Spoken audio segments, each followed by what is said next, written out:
recipe for some absolutely delicious no meat meatballs. So they are made up of mostly some really lovely chestnut mushrooms, which we're going to sweat off for as long as possible to get as much sort of with that intensely savoury flavour. Then we're going to sweat 1 onion, which we're going to finely dice. We've got 2 cloves of garlic, which you want to mince. We're going to grate 1 carrot. We've got 100 grams of some breadcrumbs. We've got a tablespoon of some chopped parsley and also a teaspoon of some dried oregano. So the other ingredient that we're going to use is just some black beans, which we're going to drain and mash. And then we're going to whiz it all together to create this delicious paste, which you'll then shape into little balls and fry off like you would a meatball. And we're going to serve that with our delicious, healthy tomato sauce. So to start off the recipe, you want to chop up your mushrooms quite sort of roughly, and then you're going to pan fry them with a little bit of olive oil and a pinch of salt until all of the water comes out of the mushrooms and they start to reabsorb that liquid and also turn sort of slightly golden brown in colour. That means you're going to get lots of delicious flavour. Whilst that's happening, you can also sweat off your onion and your garlic, and you want that to be really nice and sweet and soft. So a minimum of sort of 15 to 20 minutes is really important, again, to get as much flavour as possible.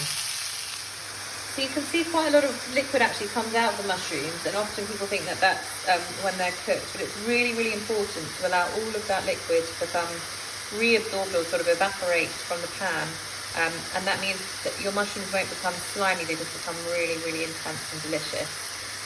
Especially if you're not keen on mushrooms, this is the perfect way of cooking them. So while the mushrooms and the onions are cooking away, we're just going to get started with the rest of the ingredients. So I've just drained the black beans, and all I'm going to do is just take a fork to them, and I'm just going to mash them until they become a sort of really nice puree.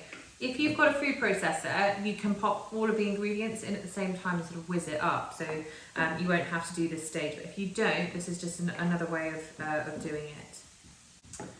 So you can see I've mashed all of those beans so that they're really nice and sort of paste-like now. So all I'm going to do is add them into my grated carrot.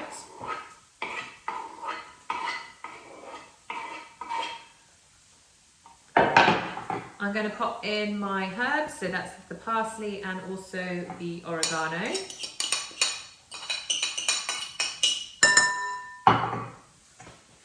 And then also the breadcrumbs. Give it a little bit of a stir up, and then we're going to just wait for the mushrooms and the onions. So my onion and garlic is looking absolutely lovely. That's had about 20-25 minutes cooking. So I'm just going to pop all of that into my bowl as well. So in there is full of flavour, really beautiful golden mushrooms that have just got such an incredible savoury quality that's just going to make these little patties absolutely delicious. So what we want to do with those is we're going to chop them really finely and then add them into the bowl as well. So just tip them out onto your chopping board, and then we're going to use our cross chop on our knife just to sort of break them down and make them really small. So you just want to take your knife and you're just going to go back and forth over. So you just want to keep chopping until you achieve a sort of rough paste. It's never going to be perfectly smooth, but you want to just sort of break it down. So keep sort of crushing it, squashing it flat, and then chopping over it. I think that's probably as much as I'm going to get with that. If you've got a stick blender as well, you can use one of those just to sort of whiz it together. I'm going to add that into my mixture.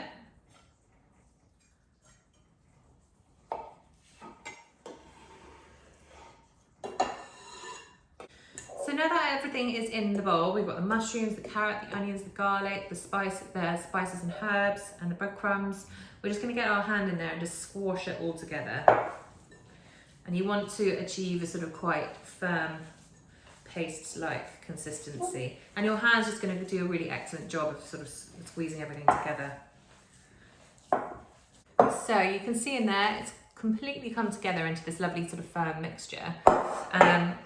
And I'll just show you a close-up. It sort of really kind of holds its shape now. So you could almost form it into a burger as well. But we want to just shape it into a little ball and then we're going to fry that off just to taste what it's like. So I've just shaped the vegetarian meatballs into these lovely little rounds, and they hold their shape really well. So you just want them to be similar sized. So I've got about sort of 15 there, which is great. You want to fry them off until they're golden brown on both sides, and then you can add them into your tomato sauce.